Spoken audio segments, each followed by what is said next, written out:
Tonight at 10, we're in Glasgow, where the climate summit has opened with an appeal from the Queen for leaders to rise above politics. At tonight's royal reception hosted by the Prince of Wales, delegates were reflecting on the Queen's call for true statesmanship to avert a climate disaster. We none of us will live forever. But we are doing this not for ourselves, but for our children and our children's children, and those who will follow in their footsteps. Earlier, more than 100 world leaders swept into Glasgow amid massive security for the biggest summit ever hosted in the UK.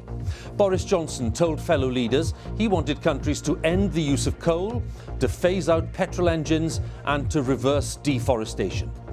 The longer we fail to act, the worse it gets, and the higher the price when we are eventually forced by catastrophe to act. If you're here today, you know what climate change is doing to us. You don't need my pain or my tears to know that we're in a crisis. Enough of burning and drilling and mining our way deeper. We are digging our own graves. Outside, protesters demanded much more radical action, accusing the summit leaders of being full of hot air. Also tonight, the driver of one of two trains involved in a collision near Salisbury suffers life-changing injuries. Several others were hurt.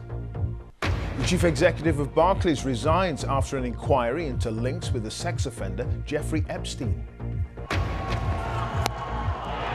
Helps it away. And Josh Butler's big hitting makes it 4 wins out of 4 for England at the T20 World Cup. And coming up in the sport on the BBC News Channel. Wonderful Wolves in Wonderland against woeful Everton. Will the Toffees fight back? We'll have all the analysis from Molyneux.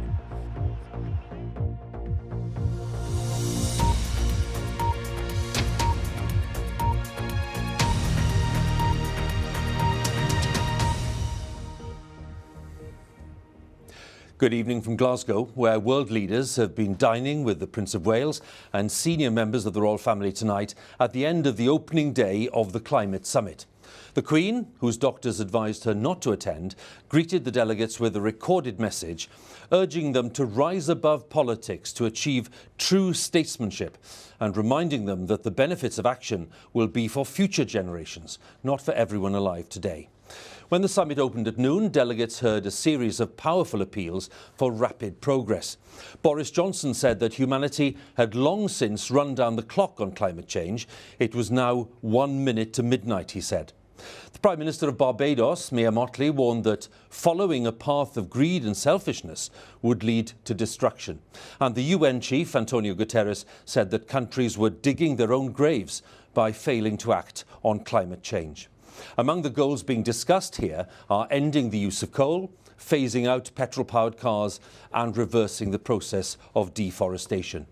Our first report on events in Glasgow is by our political editor, Laura Kuensberg. A red London bus, electric of course, with a skirl of Scottish pipes. The royals on the steps, the Prime Minister, the host, a full-on UK display. The leaders of the world, the guests, here to be addressed by the 95-year-old monarch, even if not in person. She's seen plenty of their type before. It has sometimes been observed that what leaders do for their people today is government and politics. But what they do for the people of tomorrow, that is statesmanship. I, for one, hope that this conference will be one of those rare occasions where everyone will have the chance to rise above the politics of the moment and achieve true statesmanship. It is the hope of many that the legacy of this summit, written in history books yet to be printed, will describe you as the leaders who did not pass up the opportunity. We none of us will live forever. But we are doing this not for ourselves, but for our children and our children's children, and those who will follow in their footsteps. Ask me where I'm going. But there's the glittering reception in a Glasgow landmark. than the other conference. Welcome to Glasgow. Thousands have made the trip from their own countries. Their hope that this morning's queues and the shivering arrival will be worth it. The first serious moment at this vital conference, Boris Johnson's big moment on the main stage. Humanity has long since run down the clock on climate change. It's 1 minute to midnight on that doomsday clock, and we need to act now. The leaders of some of the biggest polluters, China, Russia and Turkey, haven't shown keeping much more than a social distance. The anger and the impatience of the world will be uncontainable unless we make this COP26 in Glasgow the moment when we get real about climate change. They will not forgive us. They will know that Glasgow was the historic turning point when history failed to turn. The platform also for those people whose way of life is at grave risk right now. The earth is speaking. She tells us that we have no more time. The UK is the host to a rainbow of nearly 200 countries and wants them all to promise to cut their own carbon emissions, and the wealthier to cough up more towards the $100 billion pot to help poorer countries go green. There is a real sense of purpose here, but it will be a long fortnight, as President Biden and the other leaders must be all too aware. And not all of them are as enthusiastic as the West with wealthier populations, whether Brazil... Sempre fomos parte da solução, não do problema. With some new promises today, or a slower approach from the Indian Prime Minister, who says his mega economy will balance carbon emissions with absorbing greenhouse gases by 2070. 2070 tak. 20 years later than Boris Johnson wants. But the mood in Glasgow is perhaps darkening towards those who are dragging their feet. In 2 generations' time, they will be remembered for this fortnight. They could have been brilliant in everything else they've done, and they will be cursed if they don't get this right. That's interesting. You use the phrase cursed, which, you know, for somebody in your position of authority, that's a very strong word to use. It was consciously a strong word. It will be, people will speak of them in far stronger terms than we speak today of the politicians of the 30s, of the politicians who ignored what was happening in Nazi Germany, because this will kill people all around the world for generations, and we will have no means of averting it. He later apologised for making the comparison to the Nazi genocide. Number 10 stepped down, commenting on the nature of those claims, but said there's no doubt about the seriousness of the climate challenge. It's only day one of a discussion. It's already taken more than 2 decades, but the consequences of Glasgow's conversation will be felt far longer than that. And Hugh, just think, you've had that very personal appeal to world leaders from the Queen tonight. You've had repeated, very vivid demands from Boris Johnson to his counterparts in the last 48 hours. There's no question that the UK is trying to flex every muscle at its disposal, really to try to persuade, to cajole, to say to leaders from right around the world that this fortnight has to mean something beyond this huge event here in Glasgow. It really has to be a moment when things change for the better for decades to come. But remember, the UK is the host. It has the power to try to move the conversation in a direction. But at the end of the day, even the best host can account for the conduct of all the guests. Laura, many thanks once again. Laura Kuensberg there with the latest analysis just over in the conference centre. And as Laura was indicating, there are some very specific climate targets to be discussed in the coming 12 days. The main goal, by far the most important according to the experts, is to keep the rise in global warming to 1.5 degrees to avert the worst effects of climate change. So far, the rise in temperature has already reached at least 1.1 degrees above the average level of the pre-industrial period. And the problem is that even if current pledges are honoured, the world is still on course for a hugely damaging increase of 2.7 degrees by the end of the century. Our science editor David Schuckman looks at what the negotiators here need to achieve in the days ahead. The world is heating up, and despite all the talk about climate change, we're still heading for catastrophic temperatures. So this is a chance to pick a safer course. But these giant conferences, bringing together thousands of people over the past 25 years, have always been challenging. This is the 10th that I've been to. It's amazing that despite the pandemic, so many people have managed to get here. The rule is to be masked up whenever you're moving around. And the main focus for all the delegates who are here actually happens in giant meeting halls through there. That's where they've got to tackle the toughest question. What matters most is emissions of the gases heating the planet. They're heading in the wrong direction, projected to rise by 16% by 2030, just as the science couldn't be clearer that they need to fall by 45% over that time. And the fear is that this is rebounding on us. It's time to say enough. Enough of brutalizing biodiversity. Enough of killing ourselves with carbon. Enough of treating nature like a toilet. Enough of burning and drilling and mining our way deeper. We are digging our own graves. Powerful words, but with nearly 200 countries represented here, there are so many different agendas. That's why progress is usually slow. If you're sitting down, you can take your mask off, and it's often in places like this that small informal groups of negotiators will get together to try to crack the hardest questions, like getting aid to the poorest nations who are hit hardest by climate change. I've seen for myself how droughts and other extremes of weather can devastate the nations least able to cope. There was a promise of assistance more than a decade ago, but it still hasn't been fulfilled. The faith in the international process, it becomes a little weaker. There's a lot of distrust. There's a lot of unhappiness because we keep saying everybody has to do this together, but some have more responsibility than others. And while the talks are underway, the countries show off what they're doing for climate change. And the hope is to encourage practical steps, like phasing out coal, the dirtiest of the fossil fuels, and pushing the spread of cleaner electric vehicles. And that's the message from Sir David Attenborough, that humans can be the greatest problem solvers. In my lifetime, I've witnessed a terrible decline.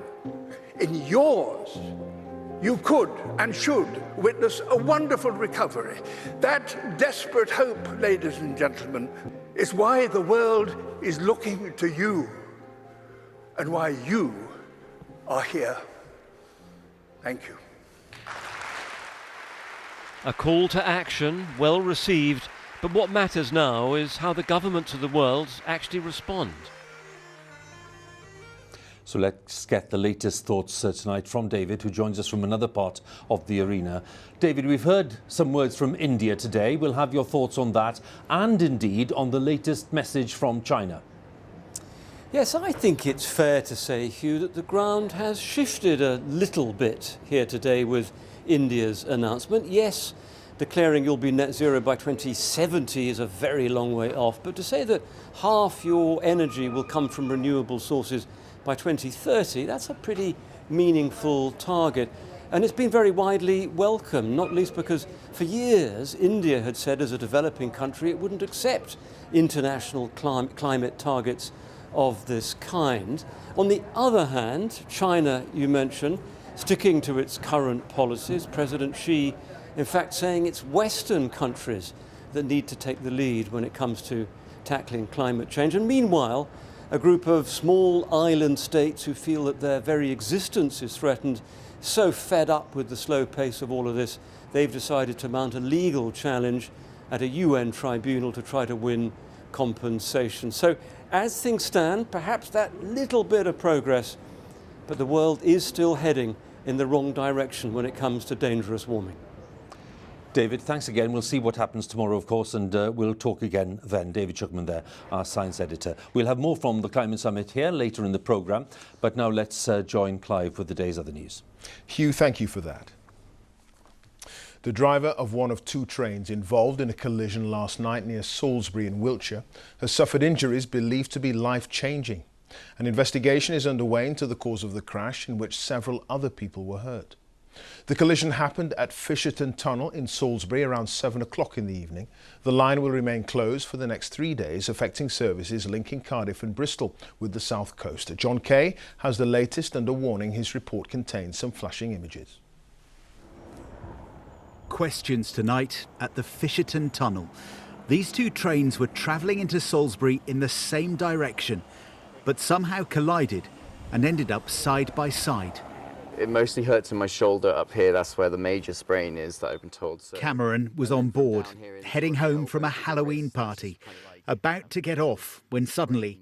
This most awful noise, of which I now know is the two trains hitting each other, violently being thrown about as the train they collide and my train started going at an angle. There's this huge whoosh of fire and sparks. But it's quite scary seeing people with blood on their face or like blood on their masks and clothes. We're at a halt in darkness and there's just panic. Through the window, Cameron took this picture of the other train crashed alongside. So you're waiting in the dark. What's that wait like? Time just stretches out and out and out, and it was only when we heard someone had spotted the blue lights on the bridge that's not far from the tunnel that was any idea that help was coming. To start with, it was thought the Great Western Railway's train had derailed after hitting something in the tunnel, and that the second South Western train had then crashed into it. But this evening, British Transport Police said they have not found any evidence that the first train struck an object. This is now a major investigation. There were almost 100 people on board the two trains. Around 30 of them were treated for minor injuries. Unfortunately, the driver of the train was more seriously injured, and his injuries are believed to be life-changing. He remains in hospital in a stable condition this morning. Investigators are trying to establish whether the driver of the first train managed to press the alarm to warn other trains through the signalling system. When you see pictures of the scene in daylight now, what do you make of what happened? I think daylight brings about the seriousness of the situation. It kind of reinforces we kind of got really, really lucky in that this wasn't something so much worse. It could be days before the tunnel entrance is cleared and services can resume.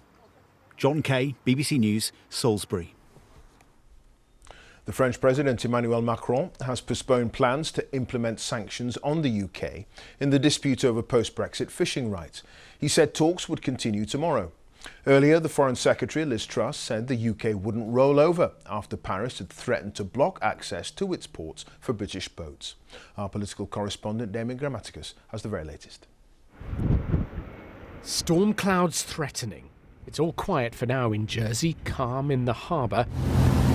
The island remains locked in dispute with France, and fishermen here are already getting tangled in this argument. For decades, Natalie Porritt's family have exported Jersey's catch to France. Today, she was notified to stay away from the port of Saint-Malo, though France has now said talks can continue for a short period. We've never seen the industry stop bar COVID. I think we had 2 or 3 weeks where we didn't export into European markets, but for 40 plus years we've worked well with our French neighbours. The French side said they'll see how things stand on Thursday, if Jersey's authorities might give permission for more French boats to fish in its waters. We won't succumb to political threats or rhetoric or anecdote. It's clear. At least 10 days fishing in any one of the last 3 years show that you have done that and you're entitled to a licence. What's extraordinary is that this is a dispute about just a few dozen fishing licences, and it's threatening the relationship between the UK and France. France says it's entitled to them under the terms of its trade deal with the UK. The UK, that those boats can't prove they should have access to British and Jersey waters. France's Prime Minister Jean Castex, in a letter to the EU last week, urged action under the trade deal, saying the EU must show it is absolutely determined to ensure the UK fully respects the agreement. If no satisfactory solution can be found, the EU must take corrective measures by putting tariffs on some fisheries products. And he listed access to ports. At the climate summit, clenched fists from the French president and the Prime Minister. But this was a friendly greeting. Tonight, Emmanuel Macron said he'd made a new proposal to de-escalate things. And he understood the UK would bring fresh ideas to push things forward tomorrow. They have behaved unfairly. The fishing licences were awarded entirely in accordance with the trade deal we negotiated, and we now need them to withdraw those unreasonable threats that they've made.